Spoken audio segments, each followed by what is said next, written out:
முத்துராமலிங்க தேவர் குரு பூஜையை ஒட்டி வடசென்னையில் இருந்து நந்தனத்திற்கு சென்ற இரு தரப்பினருக்கு இடையே முந்திச் செல்வதில் ஏற்பட்ட தகராறில் கோயம்பேடு அருகே நடு ரோட்டில் இளைஞர் ஒருவரை கத்தியால் குத்தி தாக்குவதும் மற்றொரு இளைஞர் சமாதானப்படுத்துவதும் குறித்த வீடியோ வெளியாகியுள்ளது.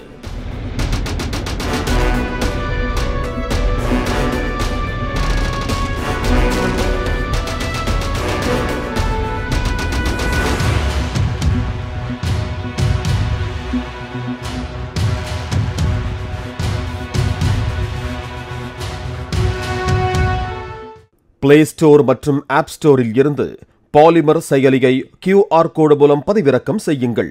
செய்திகளை உடனுக்குடன் பெறுங்கள்.